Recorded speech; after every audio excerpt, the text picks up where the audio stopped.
O conflito entre Palestina e Israel é um dos conflitos mais arraigados e que ocupou a maior parte dos noticiários em todos os canais de televisão.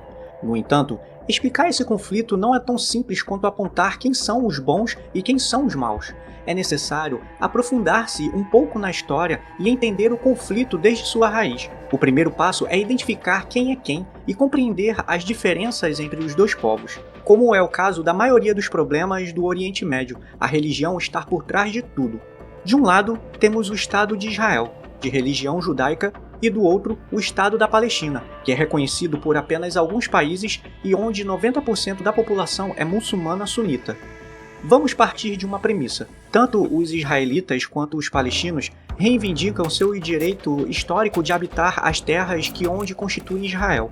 Os israelitas afirmam ser descendentes do antigo povo hebreu e que Israel é sua terra prometida, enquanto os palestinos se consideram descendentes dos filisteus, um povo que reside na região há mais de 3.000 anos. No entanto, quem tem o direito histórico de habitar essas terras não tem muita importância nos dias de hoje. Precisamos nos aproximar mais no tempo para entender as origens do Estado de Israel e como ele se fortaleceu na região. Por isso, precisamos voltar ao final do século XIX, quando o atual Israel fazia parte do Império Otomano. Naquela época é quando o sionismo nasce. E prestem atenção, pois essa é uma palavra que vai ser muito mencionada no restante do vídeo. E o que é o sionismo? Pois bem, durante o auge do nacionalismo no século XIX, se popularizou o conceito de um povo, um Estado. Nesse contexto, surgiu o sionismo como um movimento político que afirmava que os judeus constituíam um grupo nacional, não um grupo religioso, e como tal, tinham o direito de criar seu próprio Estado em seu território histórico, ou seja, em sua terra prometida, a terra de Israel, conhecida também como Sião. Sião e sionismo, porém são a mesma coisa. E por que voltar para o que na época era a Palestina? Principalmente por 3 motivos. Primeiro, os judeus nunca deixaram de desejar o retorno a Jerusalém. Segundo, pequenas comunidades judaicas já habitavam a região há séculos. E terceiro, a simpatia dos proprietários de terrenos turcos, ou seja, os otomanos, que viram no dinheiro e no impulso judaico uma forma de desenvolver uma área que não oferecia muitas oportunidades. E agora que sabemos o que é o sionismo e por que eles querem retornar à sua antiga Israel, vamos aos fatos. Entre 1882 e 1903, ocorreu a primeira grande migração de judeus para a Palestina. Seu antigo reino de Israel, principalmente vindo da Rússia, Polônia e Romênia, essa migração era composta por pelo menos 35.000 judeus. É conhecida como a Primeira Linha e é financiada pelo Barão Rothschild. Na verdade, em 1895, a população na Palestina era de 500.000 pessoas, das quais 47.000 já eram judeus. A segunda onda começou em 1904, quando uma onda de antissemitismo começou a varrer a Europa. A popularidade do sionismo cresceu e muitos judeus chegaram à Palestina. No entanto, tudo mudaria na Primeira Guerra Mundial quando o Império Otomano caiu e o Reino Unido assumiu o controle da Palestina. No período entre as guerras, com a aprovação dos britânicos, a migração judaica para a Palestina continuou a crescer a um ritmo rápido devido ao antissemitismo europeu, que atingiu seu auge com o surgimento do fascismo na Europa. Os judeus na Palestina, que em 1882 representavam 8% da população e aumentaram para 16,9% em 1931, passaram a representar 28,1% em 1936. Houve até 5 ondas de imigração antes da Segunda Guerra Mundial. Isso trouxe os primeiros ataques árabes a propriedades judias, como o massacre de Hebron. Isso criou tensões entre ambas as comunidades a ponto de os judeus criarem sua própria força de defesa, conhecida como a Anã. Também surgiu um grupo terrorista de judeus chamado Irgun, que iniciou uma campanha de ataques contra alvos britânicos na Palestina para pressionar o Reino Unido a criar um Estado de Israel, o que aumentou ainda mais a tensão na região.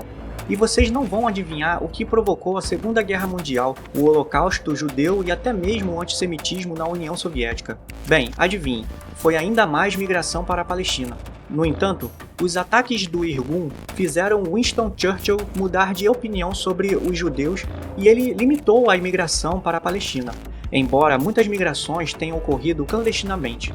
Após o fim da guerra em 1946, um atentado do Irgun contra o quartel-general britânico na Palestina, localizado no Hotel Rei Davi, resultou em 92 mortos, e isso foi a gota d'água.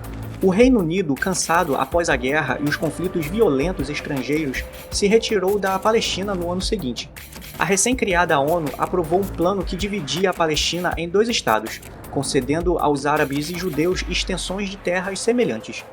Em 14 de maio de 1948, o Estado de Israel foi proclamado no território designado pelo plano da ONU, abolindo como primeira medida as leis antimigratórias britânicas que haviam impedido a entrada legal de novos judeus na Palestina por anos. E o que os árabes fizeram? Vocês devem estar se perguntando.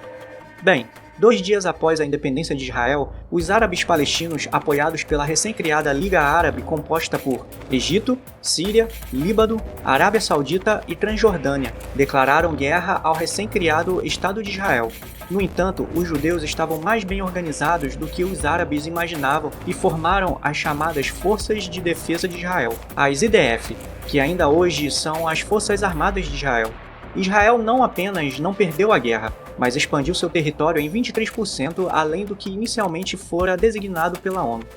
A faixa de Gaza e a Cisjordânia foram ocupadas por Egito e Transjordânia, respectivamente ao término da guerra. Uma população árabe estimada em cerca de 711 mil pessoas pela ONU foi desalojada de suas casas nas áreas controladas por Israel. Por outro lado, os judeus que permaneceram em território árabe também foram expulsos, incluindo algumas comunidades judias estabelecidas na Palestina por séculos. Em 1956, o Egito nacionalizou o Canal de Suez e bloqueou o Estreito de Tirã, a principal rota para o principal porto israelense. A ação do Egito levou Israel a invadir a península do Sinaí, com o apoio da França e do Reino Unido, derrotando o exército egípcio. No entanto, a ONU fez Israel se retirar em troca da criação de uma zona desmilitarizada ao redor do Canal de Suez, o que protegia Israel contra incursões terroristas. Em 1967, algo estranho estava acontecendo na região. As forças de paz da ONU haviam se retirado. O Estreito de Tirã havia sido bloqueado novamente, e Egito, Síria, Iraque e Jordânia estavam mobilizando seus exércitos. Israel lançou um ataque preventivo, desencadeando hostilidades. Israel, atacada por 4 países árabes, venceu a guerra e chegou a ocupar a península de Sinaí novamente e os territórios palestinos da Cisjordânia e as colinas de Golã, que pertencia aos sírios. Em 1973, os árabes lançaram a chamada Guerra do Yom Kippur para recuperar as colinas de Golã e a península do Sinaí. Em plena Guerra Fria, as superpotências tomaram parte. Os Estados Unidos apoiaram Israel e a União Soviética apoiou os países árabes. Israel mais uma vez obteve uma vitória militar, embora com muito mais dificuldades do que na guerra anterior. Israel cedeu às negociações e concordou em devolver o Sinaí ao Egito em troca do reconhecimento egípcio de Israel, tornando-se o primeiro país árabe a fazê-lo. E quanto aos territórios palestinos? Bem, eles também foram devolvidos, mas não na totalidade. Israel reteve uma parte significativa que permaneceu sob seu controle permanentemente. Em 1982, Israel invadiu o sul do Líbano para conter as incursões de guerrilheiros palestinos em territórios israelenses.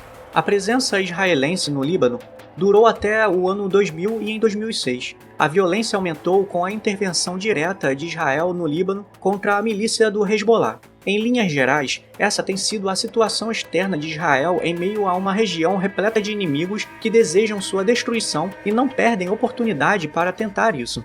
E agora, olhando para dentro, temos o Estado de Israel, uma nação economicamente forte, altamente desenvolvida e militarmente poderosa. Diante de uma potência tão impressionante que se ergueu em poucas décadas, os palestinos pouco podiam fazer. Desde a sua independência, Israel tem tentado tornar a vida dos palestinos impossível para reduzir sua presença no país o mais rapidamente possível. Restrições de movimento, acesso à água, repressão à marginalização são apenas algumas das ferramentas utilizadas por Israel contra os palestinos. Embora seja verdade que os guerrilheiros palestinos não tenham desperdiçado a oportunidade em meio a tantos conflitos para infligir o máximo de danos possíveis a Israel, sem muito sucesso. Além disso, Israel tem gradualmente ocupado o território palestino. Como? Organizando assentamentos judaicos em territórios palestinos, de modo que Israel foi pouco a pouco até os nossos dias colonizando e povoando áreas palestinas com judeus. E diante disso, um ponto importante a ser destacado é que algo é ilegal, extremamente ilegal, não pode ser feito e é proibido pelo direito internacional. o assassinato de 4 trabalhadores palestinos em um campo de refugiados, que foram atropelados por um caminhão militar israelense em 1987. Desencadeou a primeira Intifada, uma revolta palestina contra o domínio israelense, cujas imagens deram a volta ao mundo mostrando crianças e adolescentes atirando pedras nos tanques israelenses, que respondiam com fogo real. Foi nesse contexto que os Irmãos Muçulmanos criaram uma organização paramilitar de natureza religiosa que tentou assumir o controle da resistência palestina, que até então estava sob a liderança da OLP, uma organização com menos princípios religiosos. De fato, em 1988 ocorreu a Declaração de Independência da Palestina pela OLP, embora quase nenhum país influente na ONU a tenham reconhecido. O presidente dessa organização era Yasser Arafat, que, após o fim da Intifada, em 1993, reconheceu o Estado de Israel em uma carta oficial enviada ao primeiro-ministro de Israel, em resposta à carta de Arafat. Israel reconheceu a OLP como o legítimo representante do povo palestino, o que deu início aos acordos de Oslo e à criação da Autoridade Nacional Palestina. Essa autoridade reconheceu o direito dos palestinos de autogovernar-se na faixa de Gaza e na Cisjordânia. No entanto, a paz na região não parece ser alcançada, e ninguém ficou satisfeito com os acordos. A violência continuou, assim como a construção de assentamentos judaicos em território palestino. A situação atingiu seu auge em 2000, quando ocorreu a segunda Intifada, que foi ainda mais sangrenta que a primeira e marcou uma série de atentados suicidas contra alvos israelenses. Israel, é claro, não ficou inerte e respondeu com repressão crescente. Durante a Intifada, o líder palestino Arafat faleceu, o que, entre outras coisas, resultou no fortalecimento do grupo Hamas dentro da comunidade palestina, radicalizando ainda mais o conflito. A segunda Intifada terminou com a retirada de civis israelenses na faixa de Gaza e com a remoção de 4 assentamentos no norte da Cisjordânia. Ela resultou na perda de mais de 4.000 pessoas. No entanto, o controle do Hamas na faixa de Gaza permaneceu, e Israel construiu um muro para isolar economicamente a região e evitar que mais armas entrassem. No entanto, o bloqueio causou um desastre humanitário na região. Os ataques israelenses à faixa de Gaza continuam ocorrendo frequentemente, embora a partir da faixa sejam lançados foguetes com frequência em direção às posições israelenses. A situação atual é essencialmente a mesma. Desde a segunda Intifada, os israelenses continuam colonizando terras palestinas e tornando a vida dos palestinos impossível, com o objetivo de conquistar mais e mais territórios. Por outro lado, os palestinos cada vez mais radicalizados realizam ações desesperadas para lutar contra o Estado de Israel. O conflito parece não ter fim, e as posições estão longe de se reconciliarem. Além disso, Israel não está livre de inimigos externos. De tempos em tempos, realiza bombardeios na Síria, onde a presença de milícias iranianas é mais forte. Ao mesmo tempo, o Irã jurou destruir Israel. E atenção, pois o Irã anunciou que continuará com seu programa nuclear. Portanto, como sempre, parece que essa região continuará sendo um barril de pólvora. Agora é sua vez. Quem você acha que está certo nesse conflito? Isso vai acabar algum dia? Deixe aqui nos comentários sua opinião. E desde já agradeço por ter assistido até aqui. E se você gostou, curta, comente e compartilhe esse conteúdo para ajudar nossa comunidade a crescer, pois o sucesso desse canal só depende de você.